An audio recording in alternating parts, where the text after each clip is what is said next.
Welcome to free talk box. ഇന്ന് നമ്മൾ പറയാൻ പോകുന്ന വനധാരനെ കുറിച്ചാണ്. ഏകദേശം 3000-4000 കോടി രൂപ കൊടുത്ത് മുകേഷ് അംബാനിയുടെ മകനായ ആനന്ദ് അംബാനി ഇൻവെസ്റ്റ് ചെയ്ത് പണി കഴിപ്പിച്ചിരിക്കുന്ന വനധാരനെ കുറിച്ചുള്ള ഒരു ചെറിയ ഡീറ്റെയിലിംഗിലേക്ക് നിങ്ങൾക്ക് എല്ലാവർക്കും സ്വാഗതം. എൻ്റെ പേര് ജിൻസൺ. സോ എന്താണ് വനധാര? വനധാര എന്ന് പറയുന്നത് സിമ്പിൾ ആയിട്ട് പറയുകയാണെങ്കിൽ ഇത്രേ ഉള്ളൂ.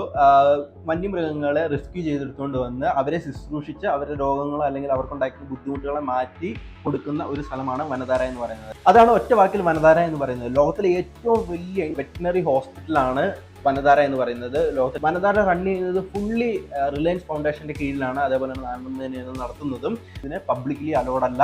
ഫ്യൂച്ചറിൽ ഇത് പബ്ലിക്കലി ഓപ്പൺ ആക്കുമെന്നും അവർ പറയുന്നുണ്ട്. എന്താണ് നമ്മുടെ ആനന്ദ് അംബാനി അമ്മാതിരി ഒരു മൃഗസ്നേഹിയാണ്. അല്ലെങ്കിൽ പിന്നെ ഇമ്മാതിരി സാധനമൊന്നും ഒരു മനുഷ്യനും കാണിച്ചു നോക്കില്ല എന്ന് എനിക്ക് തോന്നിയിട്ടുണ്ട്. കാരണം അത്രത്തോളം കാശ് ഇൻവെസ്റ്റ് ചെയ്ത്, അത്രത്തോളം സമയം ഇൻവെസ്റ്റ് ചെയ്ത്, അത്രത്തോളം ഒരു ഏരിയ എടുത്തേറ്റിട്ട് ഇപ്പോഴും നടത്തിക്കൊണ്ടിരിക്കുക എന്ന് പറയുന്നത് വലിയ കാര്യം തന്നെയാണ്. സോ എന്തൊക്കെ കുറ്റം, എന്തൊക്കെ കുറവുകൾ, എന്തൊക്കെ ആൾക്കാർ പറഞ്ഞിട്ടുണ്ടെന്ന് പറഞ്ഞാലും ദർ ആർ ഡൂയിങ് സംതിങ്. അവരെന്തൊക്കെയോ ചെയ്യുന്നുണ്ട്. അത് ഫ്യൂച്ചറിൽ നമുക്ക് അതിൻ്റെ ഗുണങ്ങളൊക്കെ കിട്ടും. കാരണം ഒരു ലോക നിലവാരത്തിലുള്ള ഒരു വെറ്റിനറി ഹോസ്പിറ്റൽ ഇന്ന് ഇന്ത്യയിൽ റണ്ണാകുക എന്ന് പറഞ്ഞു കഴിഞ്ഞാൽ അത് സാര കാര്യമല്ല. ഗുജറാത്തിലെ ജംനഗർ എന്ന് പറയുന്ന സ്ഥലത്താണ് ഇത് പ്രവർത്തിക്കുന്നത്. 2017-2018 കാലഘട്ടത്തിലാണ് ഇതിനുള്ള പ്ലാൻ തുടങ്ങുന്നതും അതേപോലെ ഇത് സ്റ്റാർട്ട് ചെയ്യുന്നതും. വനധാര എന്ന് പറയുന്നതിന്റെ മീനിങ് അവർ കൊടുത്തിരിക്കുന്നത് സ്റ്റാർ ഓഫ് ദ ഫോറസ്റ്റ് എന്നുള്ള രീതിയിലാണ് അവർ ആ പേരിടാൻ കാരണമായിട്ടുള്ളത്. എലിഫന്റ് റെസ്ക്യൂ ടീം, ലോകത്തിലെ ഏറ്റവും വലിയ എലിഫന്റ് റെസ്ക്യൂ ടീമിന്റെ സംവിധാനങ്ങളുള്ള ഒരു വെറ്റിനറി ഹോസ്പിറ്റൽ, അല്ലെങ്കിൽ വെറ്റിനറി ഒരു മൃഗശാല, അല്ലെങ്കിൽ എന്താ പറയാ, അതിന് എങ്ങനെ പറയേണ്ടത് എനിക്കറിയില്ല. കാരണം അത്രമാത്രത്തോളം ഉള്ള ഒരു സാധനം. വനധാര കൊളാബറേറ്റ് ചെയ്ത് വെച്ചിരിക്കുന്നത് ഫോറസ്റ്റ് ഡിപ്പാർട്ട്മെന്റിനെയും അതേപോലെ തന്നെ വെറ്റിനറി എക്സ്പേർട്ടും അതേപോലെ തന്നെ ഇന്റർനാഷണൽ വൈൽഡ് ലൈഫ് റെസ്ക്യൂ ടീമിനെയും ഇവർ വെച്ചിട്ടുണ്ട്. അതേപോലെ തന്നെ എലിഫന്റിന് വേണ്ടിയിട്ടുള്ള അത്യാധുനികമായിട്ടുള്ള മെഡിക്കൽ ഫെസിലിറ്റീസും അതേപോലെ തന്നെ ആയുർവേദിക് ട്രീറ്റ്മെന്റ് നടത്താനുള്ള സംവിധാനവും ഇതിന്റെ ഉള്ളിലുണ്ട്. ഞാൻ ഇതിന്റെ ഫോട്ടോ ഒക്കെ ഇട്ടേക്കാം. ഇതിന്റെ ഫോട്ടോയും ഇതിന്റെ വീഡിയോസ് ഒക്കെ കണ്ടു കഴിഞ്ഞ് കഴിഞ്ഞാൽ മൈൻഡ് ബ്ലോയിങ്. പക്ഷെ ഒരുപാട് സാധനങ്ങളൊന്നും പുറത്തു വിട്ടിട്ടില്ല. കാരണം എന്താണെന്ന് വെച്ച് കഴിഞ്ഞാൽ ഇത് പബ്ലിക്കലി ഓപ്പൺ അല്ല. 2019-2023 ആയപ്പോഴത്തേന് ഇത് വലിയ രീതിയിൽ എക്സ്പാൻഡ് ചെയ്തിട്ടുണ്ടായിരുന്നു. ഇവര് ഇന്ത്യക്ക് പുറത്തുനിന്ന് വരെ മൃഗങ്ങളെ എടുത്തുകൊണ്ട് വന്ന് റെസ്ക്യൂ ചെയ്യാൻ പറ്റുന്ന രീതിയിലുള്ള നിലവാരത്തിലുള്ള സിസ്റ്റമാണ് ഇതിൻ്റെ അകത്തുള്ളത്. എന്നാണ് 2024 അവർ കംപ്ലീറ്റ്ലി സാധനം സെറ്റാക്കി. അതേപോലെ 3000-4000 കോടി രൂപയാണ് ഇതിന് വേണ്ടിയിട്ട് അവർ ഇൻവെസ്റ്റ് ചെയ്തിട്ടുണ്ട്. ഇപ്പോഴും പണി നടക്കുന്നുണ്ട്. കാരണം അത് എക്സ്പാൻഡ് ചെയ്തുകൊണ്ടിരിക്കുകയാണ്. ഏഷ്യയിലെ തന്നെ ഏറ്റവും ലാർജസ്റ്റ് ആയിട്ടുള്ള ഒരു വെറ്റിനറി ഹോസ്പിറ്റലാണ് ഇത്. ഏകദേശം 3000 ഏക്കറിലാണ് നമ്മുടെ ഈ വനധാര ഇപ്പോൾ നിൽക്കുന്നത്. CT scanning, MRI, endoscopy, laser surgery, rehabilitate centre എന്നിങ്ങനെ അങ്ങ് പോകുന്ന ഈ സാധനത്തിൻ്റെ ഉള്ളിലുള്ള സാധനങ്ങൾ. അതേപോലെ തന്നെ ഞാൻ പറഞ്ഞല്ലോ, ആയുർവേദിക് ഡിപ്പാർട്ട്മെന്റ്, ആയുർവേദിക് ട്രീറ്റ്മെന്റിന് വേണ്ടിയിട്ട് തന്നെയുള്ള ഒരു ഡിപ്പാർട്ട്മെന്റ്. ഈ ആനയ്ക്കൊക്കെ നമ്മൾ എന്തെങ്കിലും മുറൊക്കെ ഉണ്ടായി കഴിഞ്ഞ് കഴിഞ്ഞാൽ ആയുർവേദിക് പരമായിട്ടുള്ള ചികിത്സയും കാര്യങ്ങളൊക്കെ നമ്മൾ ചെയ്യാറുണ്ട്. അപ്പൊ അതിന് വേണ്ടിയിട്ട് സെപ്പറേറ്റ് തന്നെ ഒരു ഡിപ്പാർട്ട്മെന്റ് തന്നെ അവർ ഒരുക്കിയിരിക്കുന്നുണ്ട്. ഹൈഡ്രോ തെറാപ്പി പൂൾ എന്ന് പറഞ്ഞിട്ടുള്ള എലിഫന്റിന് വേണ്ടി ഒരു ഡെഡിക്കേറ്റഡ് ആയിട്ടുള്ള ഒരു പൂൾ സിസ്റ്റം അതിൻ്റെ അകത്തുണ്ട്. അത് വലിയ ഹൈ പമ്പ് വെച്ചിട്ട് പല സൈഡിൽ നിന്നും ആനയ്ക്ക് പമ്പ് ചെയ്ത് വെള്ളം കൊടുക്കുന്ന ഒരു സംവിധാനമാണ് അത്. അതിൻ്റെ ഉള്ളിൽ പല രീതിയിൽ പല പ്രഷറിൽ വെള്ളം മേത്തേക്ക് അടിക്കുകയും അത് വെച്ചിട്ട് ഒരു ചെറിയൊരു എക്സസൈസ് വ്യായാമം അല്ല ഒരു സൈസ് ഒരു തെറാപ്പി പോലെ അവർക്ക് ചെയ്യാനും പറ്റുന്ന രീതിയിലുള്ള ഒരു സിസ്റ്റം, ഒരു സ്വിമ്മിംഗ് പൂള് തന്നെ ആനയ്ക്ക് വേണ്ടിയിട്ട് ഡിസൈൻ ചെയ്തിട്ടുണ്ട് അതിൻ്റെ ഉള്ളിൽ. That's great thing. അത് നമ്മളൊക്കെ ചിന്തിക്കുന്നതിനേക്കാളും നമ്മളൊക്കെ വിചാരിക്കുന്നതിനേക്കാളും അത്യാവശ്യം നല്ല രീതിയിലുള്ള ഒരു ഇൻവെസ്റ്റ്മെന്റ്, ഒരു എന്താ പറയുക, ഒരു തനി മൃഗസ്നേഹി. ഇതിൻ്റെ ഉള്ളിൽ റെസ്ക്യൂ ചെയ്തു വരുന്ന ഓരോ മൃഗത്തിനും അതിൻ്റെതായ ആവാസം. പല രാജ്യത്തിൽ നിന്നാണ് ഈ സാധനമൊക്കെ കൊണ്ടുവരുന്നതെന്ന് പറഞ്ഞു. പല രാജ്യത്തിൽ നിന്ന് കൊണ്ടുവന്ന് നമ്മൾ അതിനെ റെസ്ക്യൂ ചെയ്ത് കൊണ്ടുവന്ന് അതിനുള്ള അക്കോമഡേറ്റ് കൊടുക്കുമ്പോൾ അതിനനുസരിച്ചുള്ള ക്ലൈമറ്റ് ചേഞ്ച് ചെയ്യാൻ പറ്റുന്ന രീതിയിലുമാണ് ഈ സാധനം ഡിസൈൻ ചെയ്തിരിക്കുന്നത് എന്ന് പറയുന്നത്.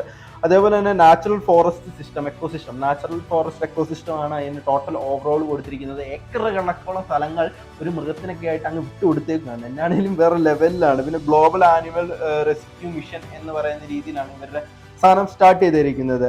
2023-2024 അവർക്ക് സർട്ടിഫിക്കറ്റ് ഒക്കെ ഇഷ്യൂ ചെയ്യുകയുണ്ടായി.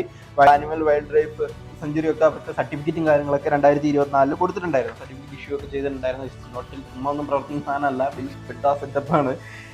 എന്നാണെങ്കിലും 200ഓളം എലിഫൻസിനെ ഇപ്പൊ അവർ ക്യാരി ചെയ്യുന്നുണ്ട്. അതേപോലെ തന്നെ 39,000 ആനിമൽസിനെ റെസ്ക്യൂ ചെയ്തിട്ടുണ്ട്. അതിൻ്റെ അകത്ത് 32 മെമ്പേഴ്സ് മാത്രമായിട്ട് ഡെത്ത് റേറ്റ് ഉള്ളൂ. അത്രത്തോളം ഡെത്ത് റേറ്റ് കുറവായിട്ട് ഹോസ്പിറ്റൽ ഫെസിലിറ്റി വെച്ചിട്ട് ആനിമൽസിനെ ട്രീറ്റ് ചെയ്യുന്ന ഒരു ഹോസ്പിറ്റൽ ഫെസിലിറ്റിയാണ് വനധാര എന്ന് പറയുന്നത്. 2025 വനധാരയ്ക്ക് കുറെ അവാർഡുകളും കാര്യങ്ങളൊക്കെ കിട്ടിയിട്ടുണ്ട്. അതിൻ്റെ അകത്ത് ആദ്യമായിട്ട് ഇവർ തുടങ്ങുന്നത് എലിഫന്റ് മാത്രം റെസ്ക്യൂ ചെയ്തുകൊണ്ടായിരുന്നു. 2020-2022 ആയപ്പോൾ മൾട്ടി സ്പീഷ്യസിനെ റെസ്ക്യൂ ചെയ്തെടുത്തുകൊണ്ട് വരാനുള്ള രീതിയിലുള്ള സാധനങ്ങൾ ഒരുപാട് മൃഗങ്ങളെ ഇത് റെസ്ക്യൂ ചെയ്ത് എടുത്തുകൊണ്ട് വരാനുള്ള സെറ്റപ്പിലേക്ക് അവർ സാധനം സെറ്റാക്കി. അതേപോലെ ടോട്ടൽ പ്രൊജക്ട് എസ്റ്റിമേറ്റ് എന്ന് പറയുന്നത് 3000 to 4000 കോടി രൂപയാണ്. ഇന്റർനാഷണൽ പാർട്ണർഷിപ്പ് അതേപോലെ തന്നെ ഇന്റർനാഷണൽ സ്റ്റാഫിനെയാണ് അവിടെ വെച്ചിരിക്കുന്നത്. ഞാൻ പറഞ്ഞു ഡൊമസ്റ്റിക് ആൻഡ് ഇന്റർനാഷണലി നമ്മുടെ ഫ്ലൈറ്റ് ഒക്കെ ചാർട്ട് ചെയ്ത് അവർക്ക് അതിന് വേണ്ടിയിട്ടുള്ള സാധനങ്ങൾ റെസ്ക്യൂ ചെയ്ത് മൃഗത്തെ കൊണ്ടുവരാൻ പറ്റുന്ന രീതിയിലുള്ള ഫ്ലൈറ്റ് ചാർട്ട് ചെയ്ത് കൊണ്ടുവരാൻ പറ്റുന്ന രീതിയിലാണ് ഇവർ സാധനം സെറ്റ് ആക്കിയിട്ടുള്ളത് കേട്ടോ. അത് മാതിരി ലെവലിലാണ് സാധനം സെറ്റ് ചെയ്തേക്കുന്നത്.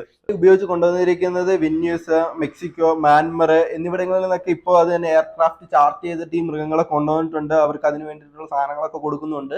വരുന്ന വഴിക്ക് ഫുഡ്, എക്സ്പെൻസ് അതേപോലെയുള്ള എല്ലാ സാധനങ്ങളും നോക്കുന്നത് വനധാര എന്ന് പറയുന്ന ഫൗണ്ടേഷൻ തന്നെയാണ്. അല്ല, ഫ്യൂച്ചറൽ അപ്ഡേഷൻ എന്ന് പറയുന്നത് അവരുടെ ഫ്യൂച്ചറൽ അപ്ഡേഷൻ എന്ന് പറയുന്നത് ഇന്ത്യ, ആഫ്രിക്ക, സൗത്ത് ഏഷ്യ എന്നിവിടങ്ങളിലൊക്കെ സാധനങ്ങൾ എക്സ്പാൻഷൻ ചെയ്യാനും അതേപോലെ തന്നെ global wild life resource base centre ആയിട്ട് മാറാനും അതേപോലെ തന്നെ പബ്ലിക്കലി ഓപ്പൺ ചെയ്യാനുമായിട്ടുള്ള ഇതുണ്ട്. ഓപ്പൺ ചെയ്യുമ്പോൾ സ്റ്റുഡൻസിനും അതേപോലെ തന്നെ ടൂറിസ്റ്റുകളും ലിമിറ്റഡ് ആയിട്ട് ഓപ്പൺ ചെയ്യാനുള്ള പ്ലാനും അവർക്ക് ഫ്യൂച്ചറിലുണ്ട്.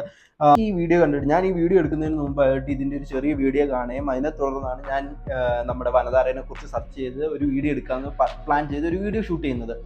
സോ ഈ വീഡിയോ ഷൂട്ട് ചെയ്യാനായിട്ട് ഞാൻ ഒരുപാട് റിസർച്ച് ചെയ്തു. അല്ലെങ്കിൽ കുറേ ChatGPT അല്ലെങ്കിൽ ഓപ്പൺ സോഴ്സ് വിക്കിപീഡിയ അതേപോലെ തന്നെ യൂട്യൂബ് എന്നിവിടങ്ങളിലെല്ലാം ഞാൻ വനധാരനെ കുറിച്ച് സെർച്ച് ചെയ്ത് അവരുടെ ഇൻസ്റ്റാഗ്രാം പേജ് ഉണ്ട്, അതൊക്കെ കയറി നോക്കിക്കഴിഞ്ഞപ്പോൾ എനിക്ക് കണ്ടപ്പോൾ മനസ്സിലായത് ഇന്റർനാഷണൽ ലെവലിൽ ഒരു മാസീവ് സാധനമാണ് പണിത് വെച്ചിരിക്കുന്നത്. പബ്ലിക്കലി ഓപ്പൺ ആക്കി ഒരു എന്താ പറയുക, ഒരു പല രാജ്യങ്ങളിൽ നിന്നും ആൾക്കാർ വന്ന് കാണാൻ പറ്റുന്ന രീതിയിലുള്ള ഒരു സാധനമാണ് നമ്മുടെ ആനന്ദ് അംബാനി ചെയ്തു വെച്ചിരിക്കുന്നത് എന്ന് പറയുന്നത്. നമുക്കൊക്കെ ഇത്രയും പൈസ ഉണ്ടായിരുന്നു നമ്മളിതൊന്നും ചെയ്യില്ല എന്ന് ചിലപ്പോൾ തോന്നിപ്പോയി. പക്ഷേ പൈസ ഉണ്ടാകുന്നതിനനുസരിച്ച് ഓരോ വ്യക്തികൾക്കും അവരുടേതായ എന്തെങ്കിലുമൊക്കെ ഒരു സാധനം ഉണ്ടാവണമല്ലോ. ഒരു ഭ്രാന്ത് ഉണ്ടായില്ലെങ്കിൽ അതൊരു സെറ്റപ്പില്ലല്ലോ. അപ്പോൾ അതുകൊണ്ട് തന്നെ മുകേഷ് അംബാനിയുടെ വലിയൊരു ഒരു ഭ്രാന്താന്ന് തോന്നുന്നു ഈ മൃഗങ്ങളെ റെസ്ക്യൂ ചെയ്ത് അവർക്ക് വേണ്ടിയിട്ടുള്ള ഫെസിലിറ്റീസ് ഒരുക്കി കൊടുത്ത് അവരെ സ്നേഹിക്കുക എന്ന് പറയുന്നത്. പുള്ളി അത്യാവശ്യം നല്ലൊരു മൃഗസ്നേഹിയാണെന്ന് നമുക്ക് ഇതിലൂടെ തന്നെ മനസ്സിലാക്കാം. പിന്നെ ബിസിനസ് പരമായിട്ട് ഇവരെന്തെങ്കിലുമൊക്കെ ചെയ്യുന്നുണ്ടോയെന്ന് വെച്ച് കഴിഞ്ഞാൽ ഇതുവരെ പബ്ലിക്കലി ഓപ്പൺ അല്ലാത്ത ഒരു സാധനത്തിനെ ഒന്നും ഇതേപോലത്തെ ഒരു ഫെസിലിറ്റി അമ്മാതിരി സാധനം വെച്ചിട്ട് റൺ ചെയ്തുകൊണ്ട് പോകണമെങ്കിൽ എന്ന് ആലോചിച്ച് നോക്കുക. അവൻ ഈ പബ്ലിക്കലി ഓപ്പൺ ആക്കി എന്ന് പറഞ്ഞാലും എത്ര നാൾ കഴിഞ്ഞിട്ടാണ് അവൻ കഴിഞ്ഞ ഒരു റവന്യൂ കിട്ടുക. പക്ഷെ അതൊരു ബിസിനസ് ബേസിലല്ല അവർ നോക്കിയേക്കുന്നത് എന്നുള്ളത് അതിന് വലിയൊരു ഉദാഹരണമാണ്. കാരണം ബിസിനസ് രീതിയിലാണ് അവർ നോക്കുന്നുണ്ടായിരുന്നെങ്കിൽ അവർക്ക് ഇതിൻ്റെ 10 ഇരട്ടി അതിൽ നിന്ന് ഉണ്ടാക്കാൻ പറ്റും. സോ എന്നാന്നൊക്കെ പറഞ്ഞാലും ഫുള്ളി ലെവൽ സാധനം. പിന്നെ അവരെ സംബന്ധിച്ച് 7 ലക്ഷം കോടി രൂപ ആസ്തിയുള്ളവൻ 3000-4000 കോടി രൂപ മുടക്കുന്നതിൽ അത്ര വലിയ അതിശോക്തി ചിലപ്പോൾ നമുക്ക് തോന്നില്ല. മീൻസ് അവന് തോന്നില്ല, പക്ഷെ നമുക്ക് തോന്നും എൻ്റെ 3000 കോടിയാണല്ലോ മുടക്കിയിരിക്കുന്നതെന്നൊക്കെ. 3000-4000 കോടിയാണല്ലോ മുടക്കിയിരിക്കുന്നതെന്ന്. കല്യാണത്തിന് മുടക്കിയത് ഞാൻ പിന്നെ പറയണ്ടല്ലോ, എക്സ്പെൻസീവ് സാധനമായിരുന്നു കല്യാണം എന്നൊക്കെ പറയുന്നത്. സോ എന്നാണെങ്കിലും പൈസ ഉണ്ടാക്കുന്നതിനനുസരിച്ചുള്ള പുതിയ പുതിയ കാര്യങ്ങൾ നമ്മുടെ ആൾക്കാർ ചെയ്യുമ്പോൾ അതനുസരിച്ചുള്ള ഗുണങ്ങൾ ഫ്യൂച്ചറിൽ നമ്മുടെ മക്കൾക്കോ അല്ലെങ്കിൽ നമുക്കോ ഒക്കെ എന്തെങ്കിലുമൊക്കെ ഇങ്ങനെയൊക്കെ ഉണ്ടാവും. ഇപ്പൊ പറഞ്ഞ പോലെ ഉണ്ടാക്കുന്നതിനനുസരിച്ച് പൈസ ഉണ്ടാക്കുക അല്ലെങ്കിൽ അതിനെക്കുറിച്ച് കുറ്റം പറയുക, അവനങ്ങനെ കാണിക്കുക ഇവനങ്ങനെ കാണിക്കുക എന്ന് പറഞ്ഞിട്ടൊന്നും കാര്യമില്ല. കാരണം അവരുണ്ടാക്കിയത് അവൻ തന്നെ ഉണ്ടാക്കുന്ന അല്ലെങ്കിൽ അവരുടെ ഫാമിലി തന്നെ ഉണ്ടാക്കുന്ന ആളാണ്, നമ്മളാരും ഉണ്ടാക്കി കൊടുക്കുന്നില്ല. അപ്പൊ പിന്നെ നമ്മൾ അങ്ങനെയുള്ളതിനെ കുറിച്ച് ചിന്തിച്ച് വെറുതെ കുശുമ്പ് കൊള്ളാണ്ട് അവനുണ്ടാക്കിയേക്കുന്ന സാധനത്തെ കുറിച്ച് നല്ലത് പറഞ്ഞ് നല്ല കാര്യങ്ങൾ ചെയ്യണമെന്നാണ് എനിക്ക് ആഗ്രഹം. അപ്പൊ നമുക്ക് അടുത്ത വീഡിയോയ്ക്ക് അത് കാണാം.